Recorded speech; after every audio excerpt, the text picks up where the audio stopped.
সুপ্রভাত বন্ধুরা, আজ হলো 3রা সেপ্টেম্বর বুধবার।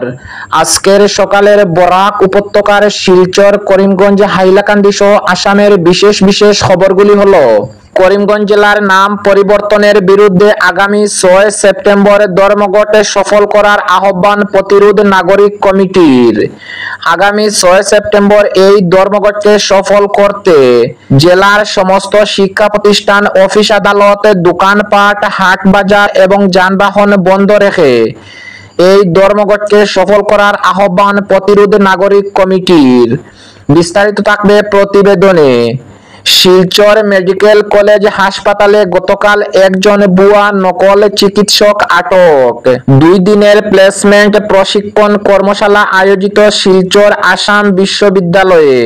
আসাম সহ উত্তর পূর্বাঞ্চলের জল পরিবহন পরিকাঠামো উন্নয়নে গত 2 বছরে 1000 কোটির অধিক অর্থ বিনিয়োগ করা হয়েছে বলে কেন্দ্রীয় বন্দর, জাহাজ পরিবহন এবং জলপথ মন্ত্রী সর্বানন্দ সোনোয়ালের প্রকাশ। 2026 সালের ছাত্রছাত্রীদের মাধ্যমিক তথা ম্যাট্রিক পরীক্ষার জন্য অনলাইনে ফর্ম পূরণের জন্য বিজ্ঞপ্তি জারি। বিস্তারিত থাকবে প্রতিবেদনে।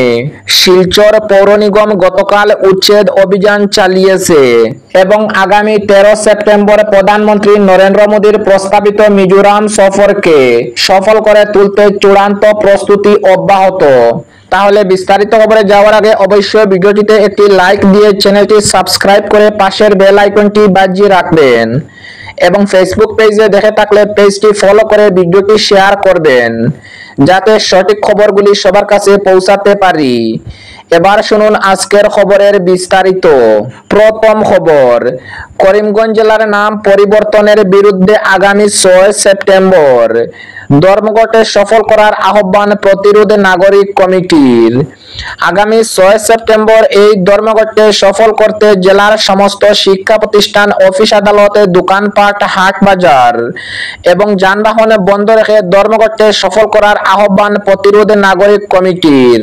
অন্যায়, অযৌক্তিক ও অগণতান্ত্রিকভাবে করিমগঞ্জ জেলার নাম পরিবর্তনের বিরুদ্ধে স্বাধীনতা সংগ্রামের ঐতিহ্যমণ্ডিত করিমগঞ্জ জেলার নাম পরিবর্তন প্রতিরোধ নাগরিক কমিটি আগামী 6 সেপ্টেম্বর করিমগঞ্জ জেলায় সাধারণ ধর্মঘটে সর্বাত্মকভাবে সফল করতে করিমগঞ্জবাসী নাগরিকদের প্রতি আবেদন জানিয়ে কমিটির পক্ষ থেকে এক সাংবাদিক সম্মেলন অনুষ্ঠিত হয়।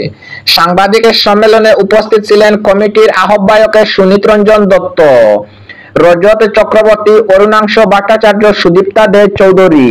সাংবাদিক সম্মেলনে বক্তব্য রাখেন রজত চক্রবর্তী, জ্যোতিষপুর কায়স্থ এবং অরুণাংশ ভট্টাচার্য। বক্তারা বলেন যে আমরা আগামী 6 সেপ্টেম্বর করিমগঞ্জ জেলাব্যাপী সাধারণ ধর্মঘটকে সফল করতে জেলার প্রতিটি অঞ্চলে জোরদার প্রচার অভিযান চালিয়ে যাচ্ছি। আমাদের প্রচারে গ্রাম শহরে ব্যাপক সাড়া পড়েছে এবং জনগণের স্বতঃস্ফূর্তভাবে এই সাধারণ ধর্মঘটে সফল করতে এগিয়ে এসেছেন। আন্দোলনের তীব্রতা মুখ্যমন্ত্রীর পাথারকান্দির সফরে পরিলক্ষিত হয়েছে।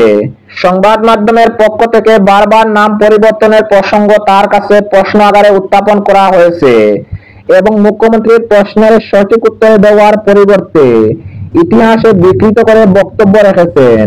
তিনি বলেছেন, রবীন্দ্রনাথ ঠাকুর করিমগঞ্জ জেলার নাম পরিবর্তন করে শ্রীভূমি করেছেন তিনি নন।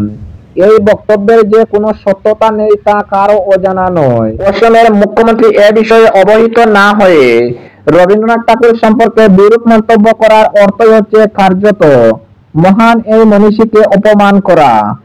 শুধু তাই নয়, মুখ্যমন্ত্রীর অজানা থাকার কথা নয়।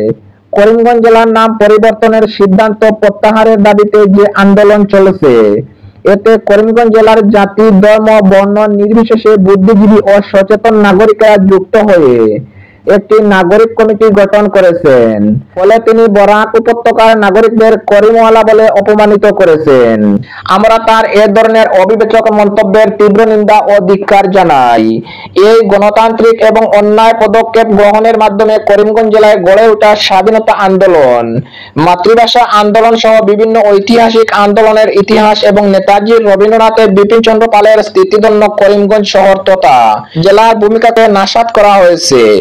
এই সিদ্ধান্তকে জনমনে গ্রহণযোগ্য করতে রবীন্দ্রনাথ ঠাকুরের কবিতায় একটি পংক্তিকে বিকৃত করে তার অসাম্প্রদায়িক উদার মনোভাবকে আড়াল করা হয়েছে, অথচ তার বঙ্গভঙ্গ বিরোধী আন্দোলন গড়ে তোলা ও দাবি আদায়ের ভূমিকা সর্বজন বিদিত। এই সিদ্ধান্তের ফলে জনগণকে বাধ্য হয়ে নথিপত্র পরিবর্তন করতে গিয়ে যথেষ্ট অর্থ ব্যয় করতে হবে এবং অভাবনীয় হয়রানির সম্মুখীন হতে হবে। একথা বললে চলবে না যে স্বাধীনতার পর থেকেই উগ্র প্রাদেশিকতাবাদী শক্তির বিভিন্ন ধরনের আগ্রাসনের বারবার শিকার হয়েছে বরাক উপত্যকার সাধারণ মানুষ। 1961, 1972 এবং 1986 সালে মাতৃভাষার অধিকার কেড়ে নেওয়ার অপ্রচেষ্টা সহ করিমগঞ্জ জেলার একটি বিধানসভা কেন্দ্র কমিয়ে দেওয়া, সিইউটি পরীক্ষা কেন্দ্র বরাক উপত্যকার গুরুত্বপূর্ণ করিমগঞ্জ জেলায় স্থাপন না করা, চাকরি প্রদানে প্রচলিত নিয়ম পরিবর্তন করে বরাক উপত্যকার ছাত্রছাত্রীদের বঞ্চিত করা এবং রাস্তাঘাট, রেল পরিষেবা ইত্যাদির ক্ষেত্রে চূড়ান্ত অবহেলা করা হচ্ছে। তাই এই সীমাহীন বৈষম্য ও বঞ্চনার বিরুদ্ধে জাতপাত ধর্ম বর্ণ নির্বিশেষে ঐক্যবদ্ধ আন্দোলন গড়ে যাতে না উঠে, তাই বিভাজনের রাজনীতি চরিতার্থ করতে জেলার নাম পরিবর্তনের সিদ্ধান্ত কার্যকরী করা হয়েছে। অপরদিকে শিলচর মেডিকেল কলেজ হাসপাতালে গতকাল একজন ভুয়া নকল চিকিৎসক আটক। শিলচর কাছাড় পুলিশ গতকাল শিলচর মেডিকেল কলেজ ও হাসপাতাল থেকে একজন ভুয়া চিকিৎসক আটক করেছে। অভিযুক্ত যুবক কাটিগড়া থানার অন্তর্গত গনি গ্রামের 23 বছরের মীর হোসেন আহমেদ বড়বুইয়া বলে জানা গেছে। কাছাড়ের senior police super Nomal Mahato জানিয়েছেন যে মীর হোসেন স্ত্রীরোগ বিশেষজ্ঞের পরিচয় দিয়ে গত 29 আগস্ট থেকে শিলচর মেডিকেল কলেজ ও হাসপাতালের স্ত্রীরোগ বিভাগে চিকিৎসা করে আসছিল। এ নিয়ে কয়েকজন কর্মী সন্দেহ প্রকাশ করে পুলিশকে খবর দিলে গতকাল পুলিশ মেডিকেল কলেজ ও হাসপাতাল থেকে ভুয়া চিকিৎসককে আটক করে এ সম্পর্কে তদন্ত অব্যাহত রয়েছে বলে পুলিশ সুপার নোমাল মাহাতো জানিয়েছেন। অপরদিকে দুদিনের প্লেসমেন্ট প্রশিক্ষণ কর্মশালা আয়োজিত শিলচর আসাম বিশ্ববিদ্যালয়ে।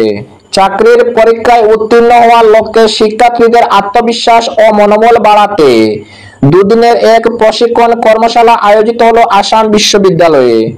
সোমবার ও মঙ্গলবার এই কর্মশালার আয়োজন করে বিশ্ববিদ্যালয়ের career counselling and placement sell.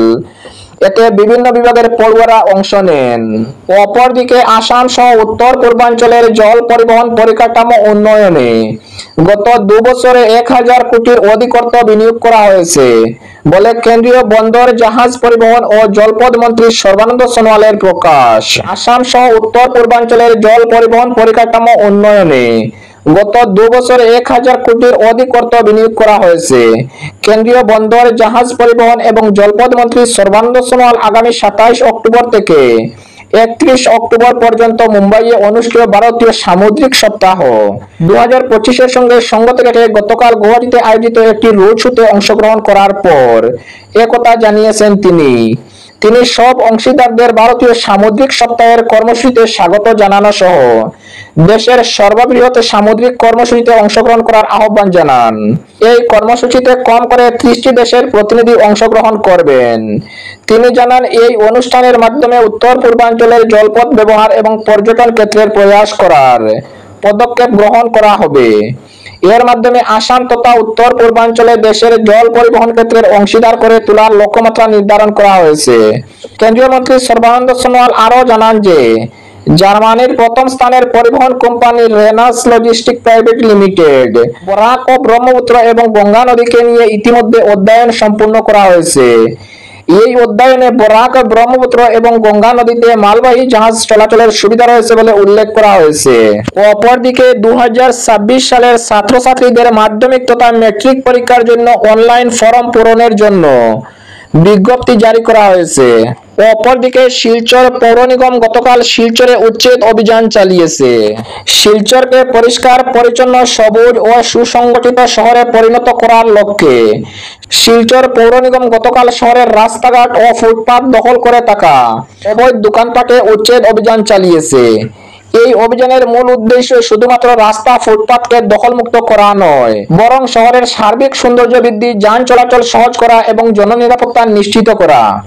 অভিযান চলাকালীন শিলচর পৌর নিগমের নবনিযুক্ত আয়ুক্ত সৃষ্টি সিং সব কাজকর্মের তদারকি করেন। উচ্ছেদ অভিযানের পাশাপাশি শিলচর পৌর নিগমের পক্ষ থেকে নতুনভাবে পৌরসীমায় অন্তর্ভুক্ত এলাকাগুলিতে বিশেষ করে রংপুর ও কলারতলে একাধিক সচেতনমূলক কার্যক্রম পরিচালিত হয়। সেখানে পৌর কর্তৃপক্ষ ব্যবসায়ীদের সঙ্গে সরাসরি কথা বলে বৈধ ট্রেড লাইসেন্স গ্রহণের উপর গুরুত্ব দেয়।